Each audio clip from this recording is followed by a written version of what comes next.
All right, y'all, let's read chapter 7. I'm excited to find out what's going on here. David Howard's house is about twice as big as ours for about half as many people. Only him and his ma and dad.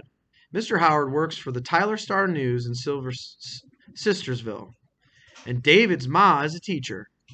They are always glad to have me come down to visit, partly because David and I are best friends, and partly, I think, because their old house is so big, the three of them get lost in it. It's got 2 floors, 3 counting the basement and 4 counting the attic. Has 4 bedrooms upstairs, one for David and one for his folks, one just for company and one for his father's books, with a computer in it. Downstairs, there's a big kitchen, a dining room with a fancy light hanging over the table, a parlor, and a side room with lots of windows just for plants, plus a porch that runs along 3 sides of the house. I told Ma once the Howards had a room for company, a room just for books, and a room for plants, and she said that was 3 rooms too many. First time I ever saw any envy in my ma. David says the house used to belong to his great granddaddy, so I figured I'll get to be David someday. I'm sorry, I figured it'll be David someday. Like maybe our little house and the hill and meadow and the far woods will belong to me and Shiloh, except I'd probably have to share it with Darlene and Becky and whoever they marry, and that's a whole lot of people for 4 rooms. Marty, Mrs. Howard says when I ring their doorbell, that sounds like church chimes. We're so glad to see you. Come on in. She always means it too.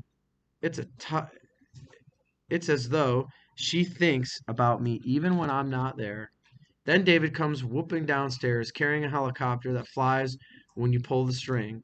And pretty soon we're out in the backyard chasing around after the helicopter and telling each other what we've been doing for 6 weeks since school let out. I got to bite my tongue not to let on about Shiloh. We sit on David's back steps and eat popsicles his mom makes out of pineapple juice. I tell David about the fox I saw with a gray body and a red head, and he tells me about his aunt's Siamese cat that yowls just for the pure joy of making noise. Then I tell him about Judd Travers and how mean he is to his dogs, not mentioning Shiloh, of course. And then David says he's got the surprise to show me. We go upstairs to his room, and David says he got a pet and asks, do I want to hold it? Sure, I tell him. What is it? Sit down and close your eyes and hold out your hands, David says. I sit down on the edge of his bed and I close my eyes and hold out my hands. I expect something warm and wiggly and furry to plop into my arms. Instead, I feel something cold and round and plastic. And when I look, it's a fishbowl with sand in it and a hermit crab scurrying around with a shell on its back. This is a pet? My first pet, David says. His name is Hermie. See all those shells in there? We bought them for him. At night, he gets out of one and puts it on another, just like changing clothes. I look at David and I look at the crab in the fishbowl, and I want to tell him about Shiloh and how we run up and down the far side of the hill every day and roll in the grass and how he licks my face. But I can't tell him anything. Not yet. Not ever. Maybe. Hermie's sort of fun, though. We get out David's old blocks and the kind that you play with back in kindergarten, and we build this big maze with walls on both sides, and then we put Hermie in it. Oop.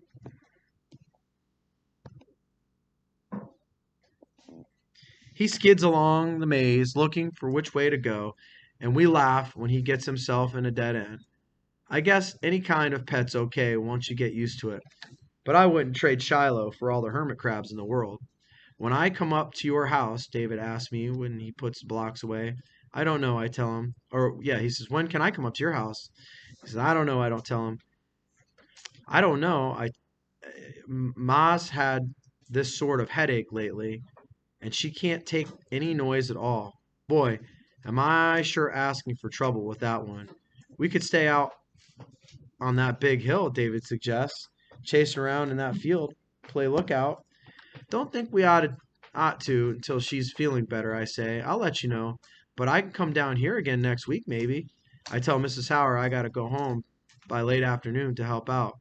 and she says surely I can stay for lunch, which is what I was hoping.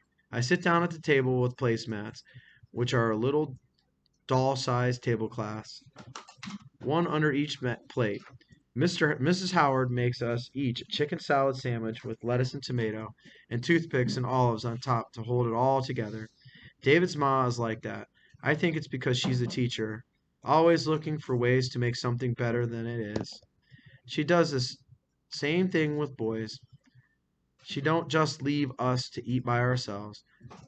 My ma packs us the lunch and lets us eat it out in the woods. Mrs. Howard always sits down to eat with us and talks about grown up things. Today, she tells us about how we've got some new people elected to office who are going to be more honest, she hopes, than the people they defeated, and how the country is going to be better because of it. And so will the whole state of West Virginia. David's ma thinks big.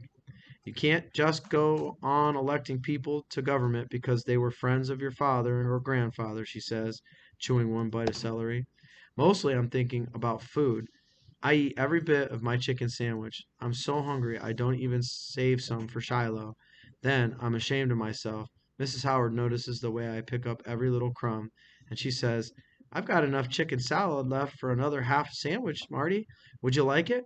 Sure would. Tastes good on the walk back home, I tell her, and she sets right to work wrapping it up for me.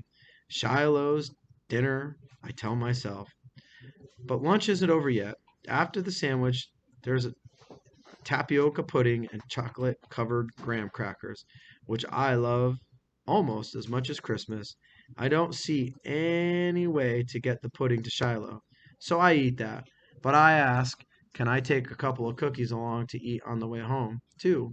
And she opens up the sack and sticks 6 cookies in.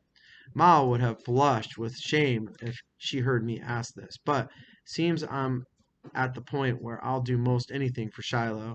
I lie don't seem a lie anymore when it's meant to save a dog, and right and wrong's all mixed up in my head. Worse than that, when I leave David's house, I don't even head home. First, I go down the street to the corner store to ask Mr. Wallace, does he have any sort of old cheese or lunch meat that he can sell me cheap? I got 53 cents for the cans I collected so far that Dad turned in for me. And I show Mr. Wallace how much I got. Well, Marty, let me see what I can find back here, he says, leading me into the little room behind the counter. He sorts he's sort of talking without looking at me, the way folks do when they don't want to embarrass you. I got some stuff here that's not exactly spoiled, but it's too old to sell. Would you want your family getting sick on it, though? I blush, 'cause my dad would die of embarrassment if he knew what Mr. Wallace was thinking. What I'm buying this food for, our supper, but there's no way in the world I can tell him about Shiloh. I give him all the change I got, and he lets me have a big hunk of cheese, moldy on one side, a carton of sour cream, and a half package of frankfurters that somebody opened at about five of.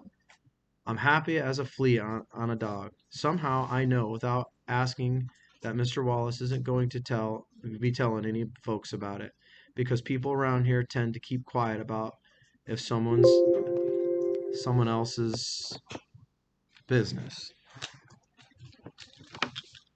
Next problem I've got to solve, though, is how to keep all this stuff from spoiling in July heat. Can't keep it out of the refrigerator or Ma would notice it right off. When I get home, Ma's ironing and watching TV, and Darlene and Becky's out on the front swing with paper dolls spread out all over the place. So I finish around out to the shed till I find me an old high C can. I sneak off up the hill with the can and all the food I got with me. Then, with Shiloh watching, I put a rock in the bottom of the can to hold it down. Set it in the cool stream surrounded with rocks, and put the container of sour cream, the frankfurters, and the cheese and the cookies in there. Put the plastic lid on it and set a large rock on top to keep the raccoons out. I'm so proud of myself. I like to crow. Hungry again, too, but that half chicken salad sandwich from Mrs. Howard is Shiloh's dinner, and I give it to him right off. After that, Shiloh and me go on a good long run over the meadow on the far side of the hill.